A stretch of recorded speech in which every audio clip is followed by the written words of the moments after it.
In the world of Formula One, rivalries go far beyond the tracks, and off-circuit statements can be as intense as overtaking.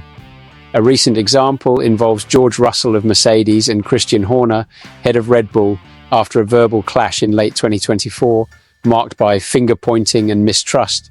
But after all, what motivated the friction between these giants? It all started in Abu Dhabi when Russell launched a direct provocation to Red Bull. According to the Brit, 25% of the rival engineering team was sending resumes to other teams, such as Mercedes, McLaren and Aston Martin, in search of new opportunities. This statement came amid a tumultuous season for Red Bull, which faced the departure of heavyweight names including legendary head coach Adrian Newey, sports director Jonathan Wheatley and chief designer Rob Marshall. However, Christian Horner did not let the provocation go unnoticed. Questioned about Russell's statements, the head of Red Bull reacted firmly, ruling out any internal crisis in his team. "I would be more concerned with other questions if it were George," Horner replied, not hiding his irritation. He also highlighted that key engineering team members, such as Giampiero Lambiase, have long-term contracts and are committed to the success of Red Bull.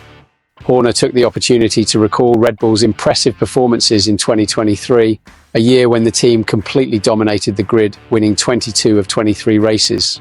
"The higher you climb, the sharper the knives," he said, referring to the growing pressure and criticism that accompany success. According to the head of the Austrian team, Russell's provocation would be an attempt to destabilize the organization that has been one of the most successful in recent Formula One history.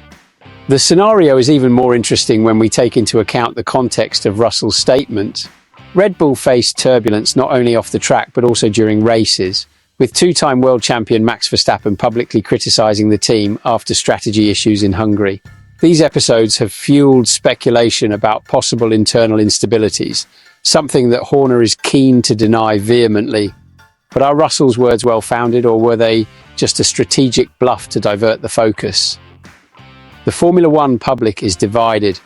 While some see the statements as a reflection of real problems in Red Bull, others believe it is just another chapter in the already traditional psychological warfare between teams. What do you think of this barb exchange? Is it that Mercedes is trying to destabilize Red Bull, or is there something else behind these provocations? Leave your opinion in the comments, and don't forget to subscribe to our channel to follow everything about the backstage and the controversies of Formula One.